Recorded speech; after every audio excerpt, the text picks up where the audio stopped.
Uh, so my name is Jacob. I work for student.com with a few guys here. And we built a platform based on Nameko services. So today I would like to talk about multi-region messaging with Nameko. The talk is based on or has a backing of a GitHub repo that's specified here below that you can later on play with in your spare time. Everything is runnable on your Mac pretty easily. So let's get going. So we're going to cover three use cases. First use case will be about sending events around different regions. So obviously, maybe back up a little bit. What I mean by multi-region, I mean often you're going to be in a situation when building a distributed system where you're going to have multiple data centers in completely separate kind of regions in the world. I mean, not talking about availability zones, but actually different regions. So you're going to have the data center in Europe, in US, Asia, and you will need to send messages between and some data in between them. So obviously Nameko is really great for that because by default it supports AMQP over Rabbit, and Rabbit is a really good tool for doing just that kind of a work. The work that has to send data over long distances where reliability is important. Rabbit MQ manages a lot of that complexity for us. So using Nameko for these scenarios is great. So the scenarios I'm going to cover are events. So we're going to dispatch an event from one region and handle that event in all the regions. This is quite useful for things like updating the cache. So sometimes you will have one region where your operation will happen, but you might have different states cached in all the regions. So you need to federate these events across. Second one will be master service message processing.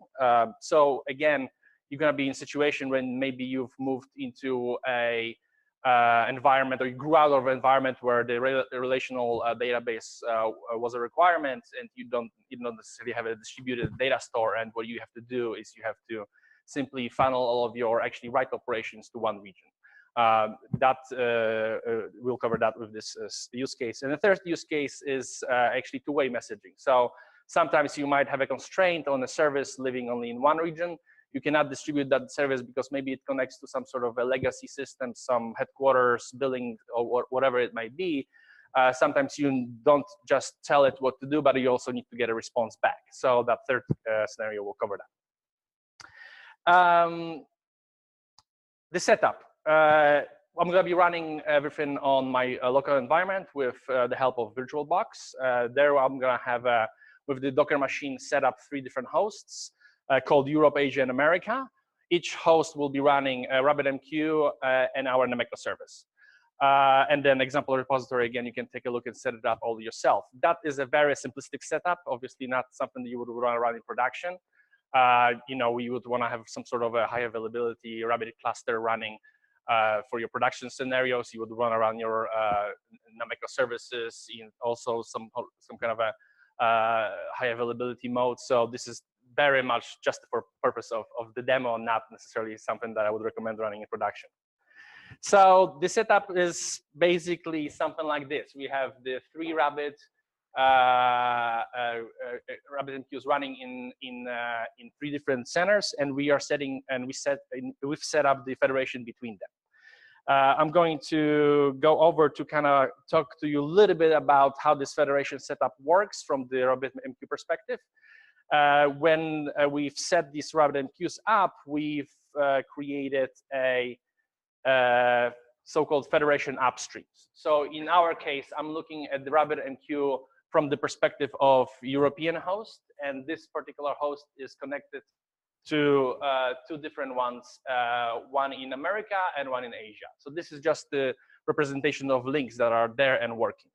Second thing that is important that actually makes this whole thing work is applying policies to different queues and exchanges. So in our case, for the demo purpose, there will be 2 policies applied, one on top of the exchange.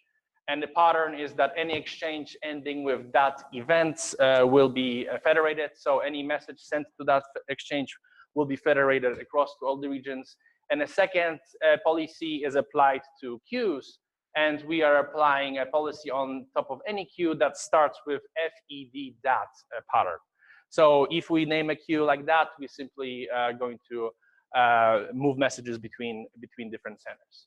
So because my service is already running and queues have been created, I can take a look at the federation status, and here we will see the actual result of that policy applied on top of different queues.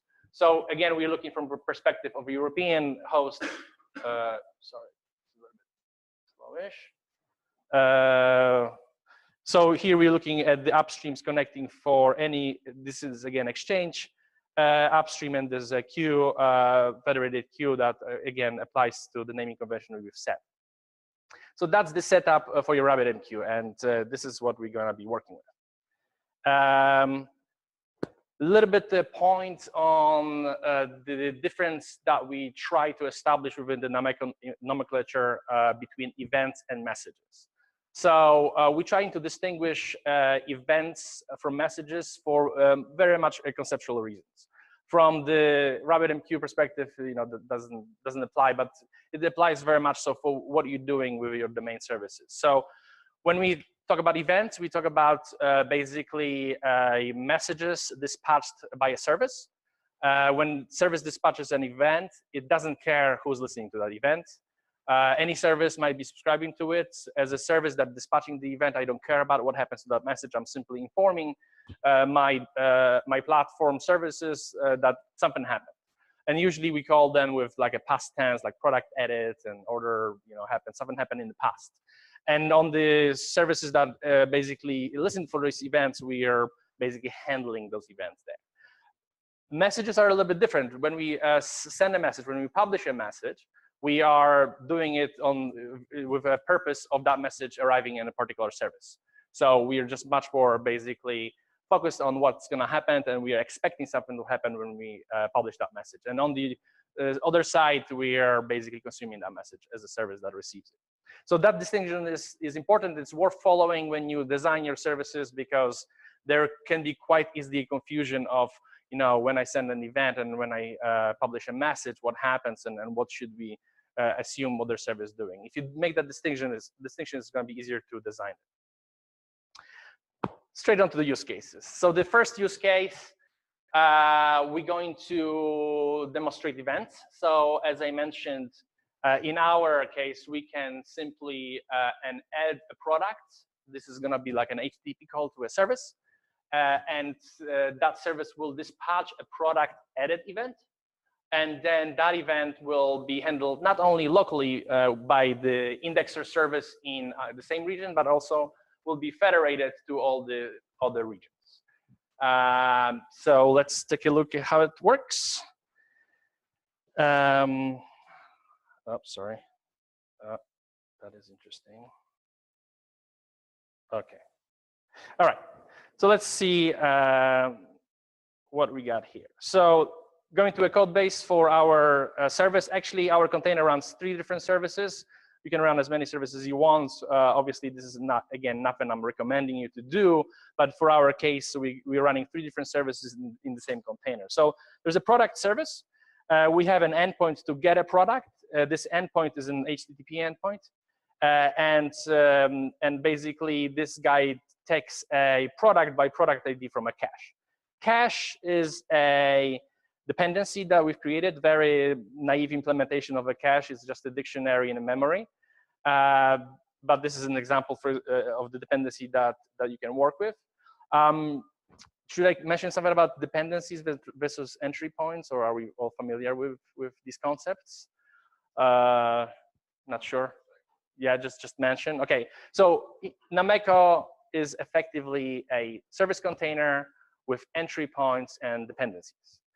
Entry points are the places that are kind of edge of our API. These are the basically API endpoints that you can call via HTTP or RPC, or sometimes you can have an entry point that will handle your message or your event. And then dependencies are things that our service depends on. And here on the top, you can see that I have a cache dependency and a config dependency. From a service perspective, it doesn't care about the implementation of the dependency. And from a testing perspective, it's a great pattern because we can easily mock these and test them independently from the service itself. So in our case, I'm going to be using, my service will have several different entry points. Some of them are HTTP entry points. Some of them are consume entry points, which will consume messages from the queues. And you can mix and match them. And then I use two different dependencies, one for cache and one for config. Config dependency simply gives us the access to the config file. So it's one of the simplest dependencies you can possibly think of. So let's start with the example. So what's going to happen? I'm going to demonstrate to you that when I try to get a product for the first time, I'm not going to get anything else, nothing in a response. I'm going to demonstrate the add product call that I'm going to make to the service. This particular call will, right here, dispatch a product edit event. So again, naming tells you a little bit that it is an event, and we're using dispatch to dispatch that event. I will then demonstrate that that event has been handled in all three different regions. So let's go right into it. So basically, let's verify that if I get a product, I'm not going to get anything back. So message not found, product not found. So I've called to the this IP. I know that in my case, I have this IP attached to an European node, so I can show you that I have these three nodes running. So you can see that I have three nodes running: America, Asia, and Europe. The European one IP is 100, then Asia is 101, and 102 is America. So those are the ones that I'm running. I can also show you that each node runs these the same services. So again, this is the products service, and then there is a RabbitMQ container running. So I again, when I try to get a product, nothing's there. But then when I try to add product, I simply make a post request to products, and I pass this payload with a price of 100. Name is Tesla because we love Tesla. And ID 1 and quantity 100. So what happened here? If I immediately go back and try to basically get that product, I can get this back, but I can also go ahead to different regions and I can verify that this particular message has been dispatched there by simply calling them. As you can see, every region will have the same product there. So what happened is this message has been propagated, and the service that handled that message was an indexer. And basically, we have indexer service, which has this event handler entry point, which simply was listening for product edit event dispatched by product service. So that's what happened. This event has been replicated, federated to all the regions, and this indexer in every region has handled that event. Any questions?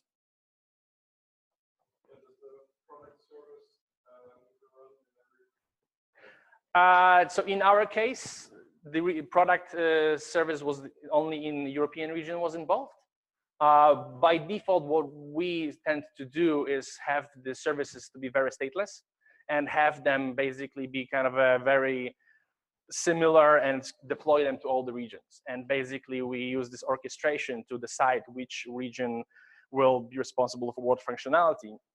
In our case, we do deploy product service to every region. In this case, product service had to run only in the European region because, and then indexer would have to run in all regions, right? So you can obviously run them separately. And in this case, the indexer is the one that was handling that message. So it would have to run in every region. Cool. So let's move on to another example. So we went through this events example. This is the next one. So the master region message processing. This is probably going to what you kind of ask, like, what do I do if I want to do something different in one region versus another? In our case, we have this constraint that you often might have, that you're still working with the non-distributed databases, MySQL, Postgres, and I know you can probably distribute them today, but you're going to be growing out of this type of systems, and often you will have to handle message only in one region, and then that database will often be replicated to other regions for reads, but the writes will still happen only one place. So in here, we're going to demonstrate, basically, we're going to call the order product in the product service, And instead of dispatching, we're gonna publish order product message. And we will configure our services so that only one region will be handling that, that message. So product service is basically available in all the regions, but only one product service in one region will handle that write operation. So let's go talk a little bit about how does it look like from the code perspective.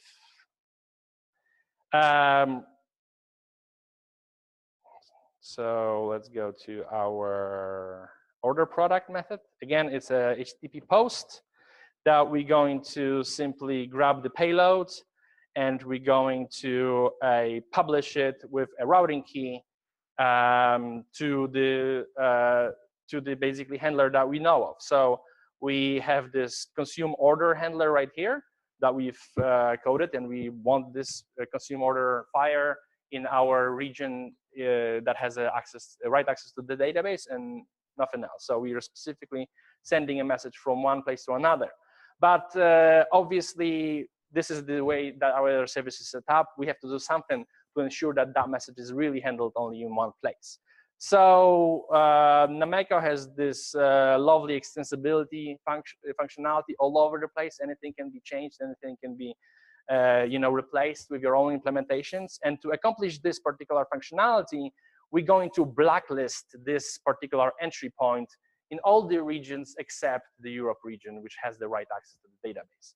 And this blacklisting is not really that complicated. So service container is a Nameko concept that runs our actually service, and we're gonna override some of its functionality. So basically, when the service container is being instantiated, we're gonna override the start method, and we're gonna reach out to our config file to see if there is any blacklist entry points that we should not be wiring in this particular region.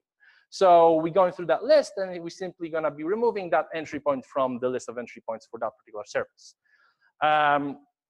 We're going to, in our case, the configuration happens via Docker Compose. So you can see that our American YAML file for Docker Compose and its environment variable for entry point list contains consume order entry point, the same for Asia, but the one for Europe does not contain it. So that means we want to blacklist that entry point everywhere except Europe.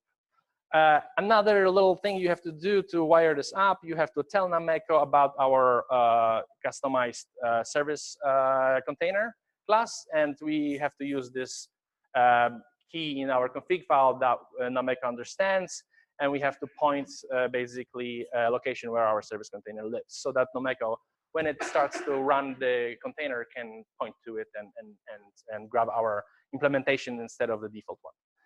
So let's demo it quickly, how it works. So what we're going to do is we're going to simply call order product.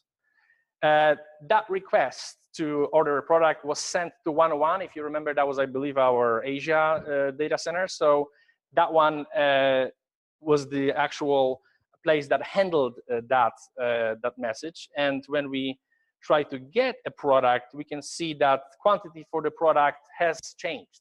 So, and here I called our European node, so with the 100. But you can see, obviously, we have dispatched the event about the update to the stock quantity, so you can then see in all the places that that quantity is as well changed.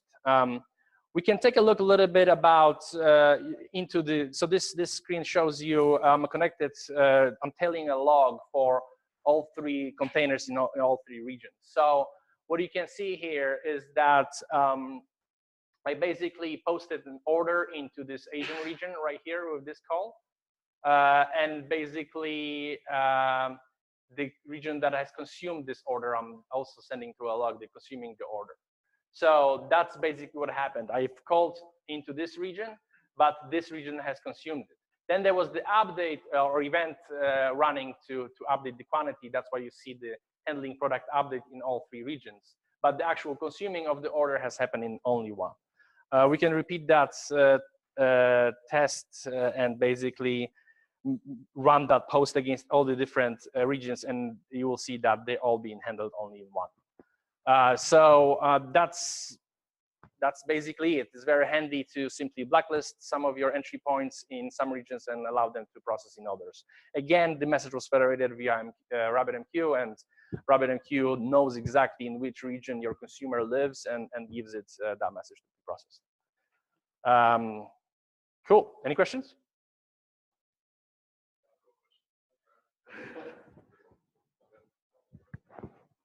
I've got a question, sorry. So does that mean that you have orphaned messages on the queues for the other two regions? No, no. So the beauty of the setup is that when you look at our queues in different regions, you will see that basically queue that handles the product order is actually a queue that's where the consumer of our wired service lives. So I can see that by simply looking at the prefetch count 10, which is the default prefetch count for Nameko, and this is the consumer of the Nameko service. If you look at other regions, we can go easily and look at the same queue in other region. You will see that this particular queue has a federation consumer. So basically, this means that if the message was arrived in this particular region, the federation consumer in another region will pull, in the Europe region, will pull that message from this region. So there's no leftover messages. This is where the message actually was sent originally. Maybe we can even see it by just changing this thing. Yeah, that was this message that we've actually sent here. That message was immediately federated over to the master region. So nothing stays behind. Cool, thanks. Cool. Anything else? Queues have been created in all the... Yes, queues are created in all regions. Yeah, so what we do, and you can inspect the code a little bit closely, we do, so you can define queues by, from the consumer perspective or publisher perspective, right? They both can define queues. If you want something to get federated, yeah, cool. So the events go into an exchange, and then by default, Nameko creates that exchange internally. In here, we had to actually define queues in all three regions. And the last example is maybe when you look at the code deeply, it's probably the most complex one and maybe the most kind of a less frequently used, at least in our case, but maybe you'll find it useful. But in this particular case, we're going to, from one region, ask a service in another region to perform some calculation, and we're going to handle back the response coming back. So in our case, we're going to ask for calculation of a taxes in, let's say, Asian region from the America perspective and vice versa.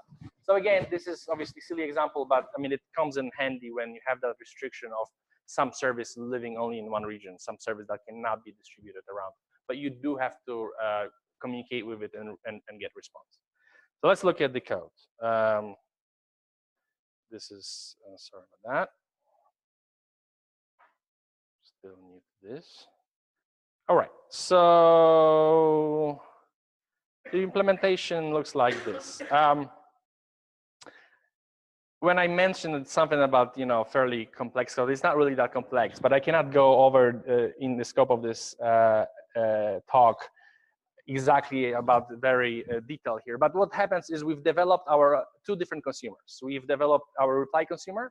That is a consumer that will receive a message and respond to that message, and whatever that response will be federated or sent back to the originated region based on the reply to value of a message.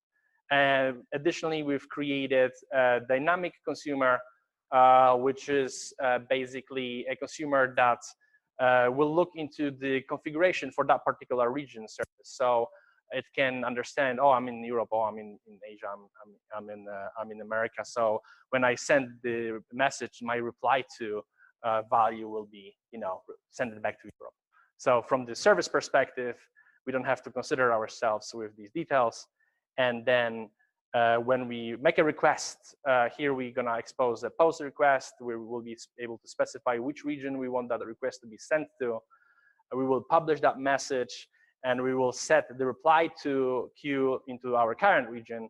And we will have a service here called taxes service. I mean, I'm really not accountant, so I have no idea about taxes, but there will be a consume and reply entry point that simply will get the payload and will return response. Response will simply have the information that, you know, I came from this region and I don't have any taxes for you. So you don't owe any taxes. So if you work with me, you never owe any taxes. That's a good news. And then that response will be handled here in the consume reply. So as you can see, there's some kind of drawback to this approach, because you have to handle your response on different kind of a completely entry point than where you send it from. So it's not like it's a blocking request. But you know, when you send messages across different data centers, do you really want to be waiting for that reply back? I mean, it's often something that needs to be retried a few times, and you know, there has to be guaranteed delivery. So you waiting and blocking on that operation is probably not something you normally would want to do. So it shouldn't be that big of a deal. If you have to wait for something and you have to send it across regions, I mean, HTTP is always there, but then you have to handle all of these failure scenarios that you might not necessarily want to be dealing with in that particular case. So let's quickly look at the example.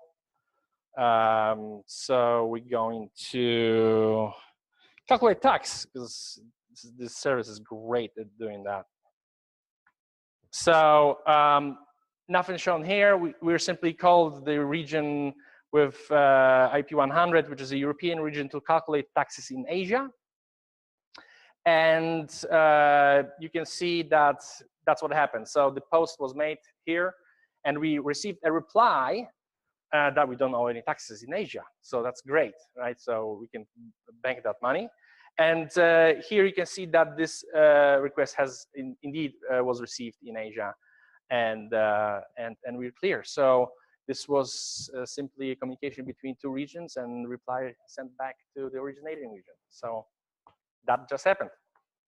And I think this is it. Any questions? Do you have any pattern for implementing strong consistency between data centers?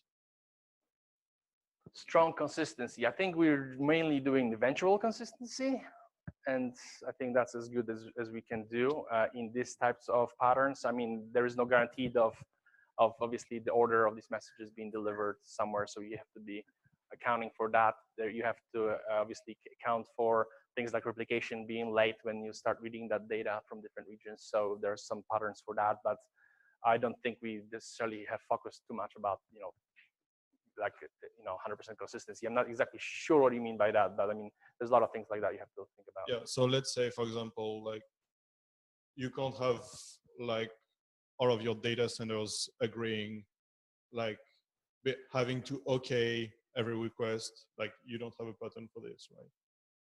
Okay, request. I mean, we send like job payloads sometimes if you have to include some sort of authorization information between the regions. You can do it that way. If you need to okay some action to happen, that obviously JOT information can fly all the way from the GUI if need be.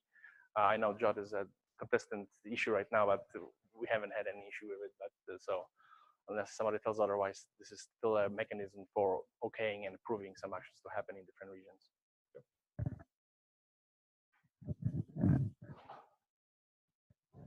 Anything else? Thank you, Jacob. Cool.